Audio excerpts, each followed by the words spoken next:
Cinema is filled with straight man, crazy man duos, and Star Wars is no exception. The intergalactic Abbott and Costello we know and love is made up of C-3PO, the fussy robo-butler, and R2-D2, the mischievous tin can on wheels. But did you know this iconic pairing never saw eye to eye when the cameras were off?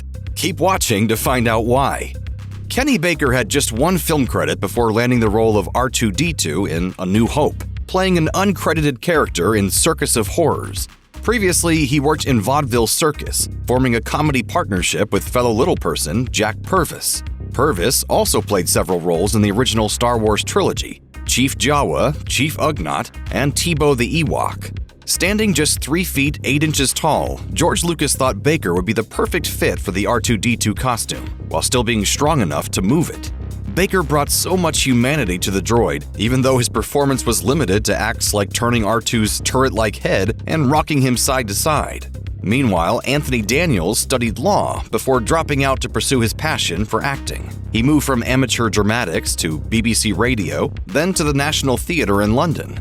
That's where he caught the attention of George Lucas, although Daniels was reluctant to meet the director at first. As someone who once asked for his money back after seeing 2001: A Space Odyssey, Daniels wasn't exactly a sci-fi kind of guy.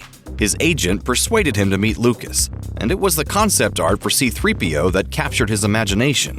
Daniels said he found the script incomprehensible, but he liked the golden droid and was thrilled to get the part. Over the years, stories about a mutual dislike between the two actors emerged. Many of those tales come from Baker himself, and he rarely missed an opportunity to vent his anger towards Daniels until his death in 2016. One slight in particular stuck with Baker for years thereafter. It's horrendous. I say, "Hello, Tony, how are you?" I'm having a conversation. I walk away from me. So I want the hands on. I couldn't care less, you know. Baker also seemed annoyed that Daniels wasn't as interested in touring around making money from personal appearances. In an interview with Metro, Baker explained that Daniels actively looked down upon him for appearing at conventions, saying, "He really degraded me and made me feel small," for want of a better expression. Baker later tried to blame the British TV presenter Justin Lee Collins for blowing the so-called feud out of proportion on the Bring Back Star Wars TV special. Despite claiming that Collins had sensationalized the issue, Baker also maintained that Daniels had no time for any of the other actors, and no one had a good word to say about him. It's true that there are anecdotes on fan forums about Daniels being a bit difficult, but there isn't much out there to suggest the other cast members had any problems with him. For his side of the story, Daniels has also been pretty dismissive about Baker, although his beef seems to be more professional than personal. He once told a British newspaper that he never saw his co-star on set, and that R2-D2 might as well be a bucket. When Daniels talks about C-3PO, it's clear that he considers his role as proper acting, compared to R2, who doesn't even speak.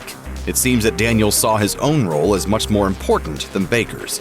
On Bring Back Star Wars, he even claimed Baker hadn't read the script. In the same interview, Daniels also claimed he and Baker had nothing in common and no relationship at all. In fact, Daniels seems genuinely baffled as to why people keep asking him about Baker. Daniels also had to endure a lot of discomfort wearing C-3PO's tight-fitting costume, while it was relatively easy for Baker to hop out of the R2 unit between takes. Being stuck inside that gold shell also made him feel distant from the rest of the crew, which may explain why Baker felt Daniels wanted to keep to himself. We don't see any of this on screen, of course. The film is edited to make the pair look inseparable, even though the reality for the actors was very different on set. The real relationship between the two actors was indifferent at best, though Daniels did tweet his condolences when Baker passed away in 2016.